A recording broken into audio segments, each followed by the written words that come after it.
Bismillahirrahmanirrahim. Assalamualaikum warahmatullahi wabarakatuh. Kami dari kelompok Anti Fire Tech ingin mempresentasikan laporan tugas besar kami yang berjudul Alat Pendeteksi Api, yang berisikan anggotanya dengan saya sendiri, Ilham Faiz Firmansyah, dengan NIM 1103190073. Kemudian ada Muhammad Rifat Widiana dengan NIM 1103190066. Kemudian ada Rizka Rona Putri dengan NIM 1103180008. Kemudian ada Willy Prasetyo dengan NIM 1103190107. Latar belakang boleh dilanjut dengan Rizka Rona. Latar belakang. Kebakaran adalah salah satu bencana yang sering terjadi di Indonesia. Kebakaran bisa terjadi di mana saja dan kapan saja. Indonesia juga termasuk memiliki jumlah penduduk yang sangat banyak, sehingga banyak sekali kawasan yang padat penduduk. Kebakaran tidak hanya terjadi di kawasan padat penduduk saja. Kebakaran juga sering terjadi pada kawasan hutan. Menurut data Kementerian Lingkungan Hidup dan Kehutanan, mencatat kebakaran hutan dan lahan gambut di Kalimantan Barat mencapai 13.367 hektar sepanjang 2021 dan tersebut dihimpun pada Januari sampai November 2021.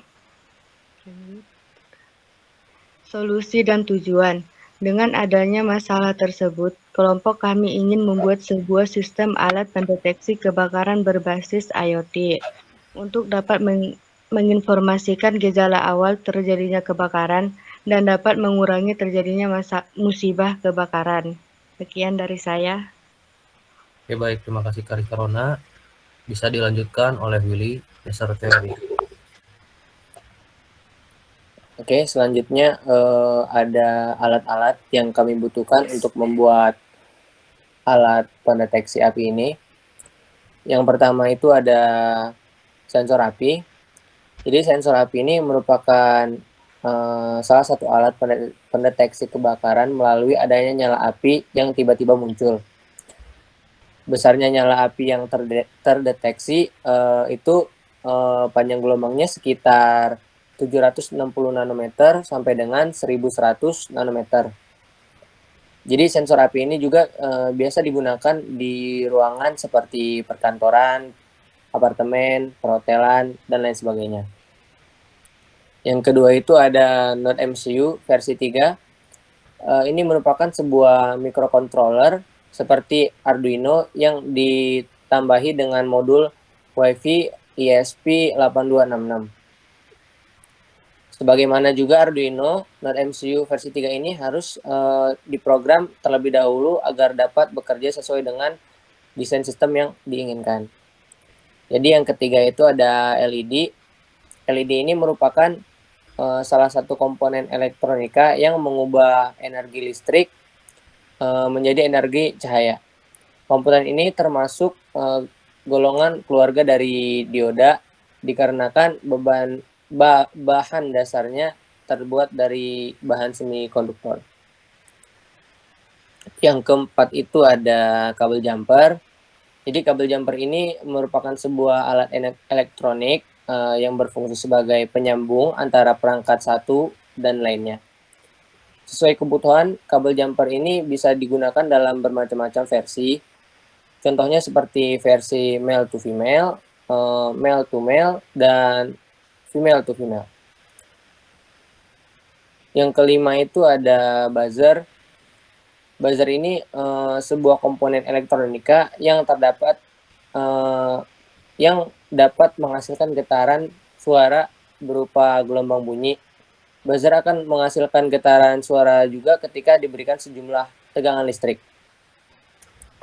Pada umumnya buzzer ini sering digunakan sebagai alarm karena penggunaannya yang cukup mudah, yaitu dengan memberikan tegangan input, maka buzzer akan menghasilkan getaran suara berupa gelombang bunyi. Yang keenam itu ada breadboard. Jadi breadboard ini fungsinya untuk merancang sebuah rangkaian elektronik.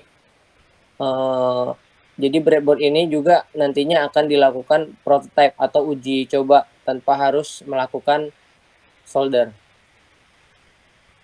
Salah satu keuntungan menggunakan breadboard ini, komponen-komponen yang dirakit tersebut tidak akan mengalami kerusakan. Komponen tersebut juga masih bisa dirangkai kembali untuk membentuk rangkaian yang lainnya. Oke, sekian dari saya. Terima kasih. Baik, terima kasih Willy. Selanjutnya perancangan sistem bisa dilanjut dengan Rifa. Berikut diagram blok dari alat yang telah kelompok kami buat. Jadi pada node MCU yang telah diprogram oleh aplikasi Arduino dan Tinger.io memiliki dua kondisi, di mana ada api dan aman. Ketika sensor suhu mendeteksi api, maka akan terjadi kondisi ada api, lalu buzzer akan berbunyi dan lampu LED akan menyala. Lalu node MCU yang telah terkoneksi dengan Wi-Fi dan Tinger.io akan mengirimkan email ke email yang dituju. Boleh lanjut. Berikut desain sistemnya dari kelompok kami. Ketika api dideteksi oleh sensor, maka alat yang telah kami buat akan mengirimkan notifikasi berupa email ke email yang dituju, bisa dari handphone atau perangkat lainnya. Oke, terima kasih Rifat. Berikut ada implementasi dan pengujian. Ini adalah salah satu contoh, maksudnya foto dari hasil akhir alat kami. Ini adalah tampilan aplikasi yang sudah di-coding. Dan nanti perangkatnya itu, maksudnya alatnya itu akan terkoneksi dengan Tinker.io yang udah di-coding si alatnya itu. Nah, lalu ada kesimpulan. Nah, kesimpulannya adalah alat pendeteksi api berbasis IoT adalah alat yang diciptakan untuk keamanan rumah, perusahaan, hotel, dan sebagainya. Cara kerja alat ini itu sangat mudah dan sangat mudah dipahami. Jika sensor mendeteksi adanya api, maka pengguna akan mendapatkan notifikasi email dari Tinker.io bahwasannya telah terdeteksi api di rumah, perusahaan, hotel. Sarannya, dalam pengembangan lebih lanjut, dalam perakitan harus lebih teliti untuk pemasangan kabel jumper, dan lebih baik alat yang dibeli harap dicoba terlebih dahulu agar tidak terjadi yang tidak diinginkan. Contohnya tuh kalau misalnya kayak alatnya udah rusak dari sana terus tidak berfungsi. Lalu kalau misalnya alatnya sudah jadi, lebih baik ditaruh di tempat yang aman. Jadi kayak kalau misalnya untuk mau dipakai lagi atau untuk mau ini lagi tuh alatnya gak usah kayak di ini lagi gitu, soalnya itu akan cukup memakan waktu. Selanjutnya ada video demonstrasi dari kelompok kami. Abis ini ada video demonstrasi alat dari kelompok kami. Oke, baik. Assalamualaikum warahmatullahi wabarakatuh. Izinkan saya untuk mendemonstrasikan alat kami ya. Jadi ini adalah hasil akhir dari alat kami. Jadi cara kerjanya itu pertama kita masukkan dulu ini codingan ke dalam node MCU ini. Jadi kalau misalnya sudah, kita buka Tinker.io nya. Ya, bisa dilihat ya, ini email belum ada kiriman email dari Tinker.io nya. Kita buka, ini aman karena belum terdeteksi api. Coba kita coba.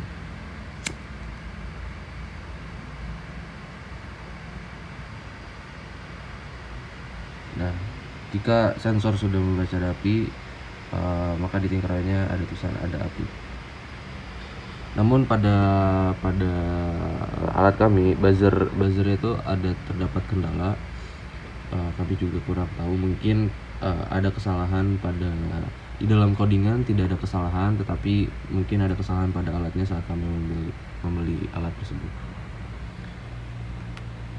Sekarang ada masuk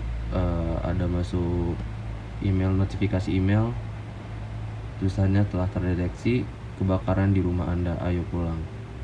Jika sudah menerima email ini, maka alat kami sudah berhasil untuk mendeteksi api dan mengirimkan notifikasi email ada terdeteksi apinya.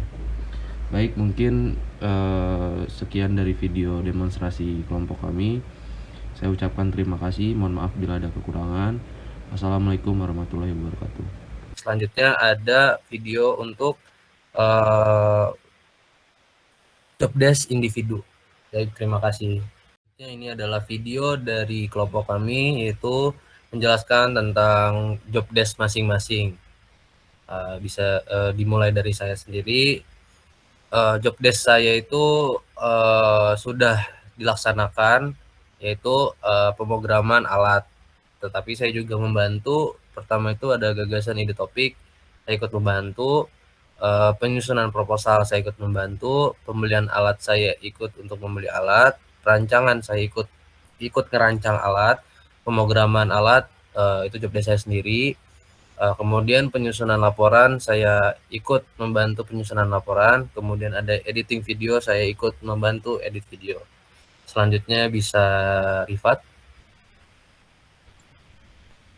Saya Muhammad Rifat. Untuk job desk saya adalah perakitan alat.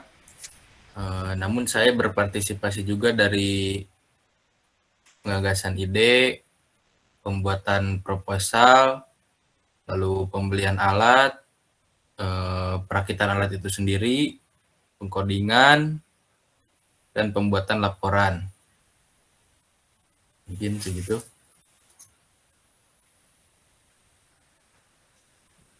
Oke, baik, bisa dilanjut oleh Kariska. Saya sendiri untuk job desk saya sendiri adalah proposal. Untuk pengerjaan proposal PPT saya ikut mengerjakan, tetapi untuk report pembelian alat dan report mengerangkai alat saya tidak ikut dikarenakan saya lagi di kampung. Terima kasih.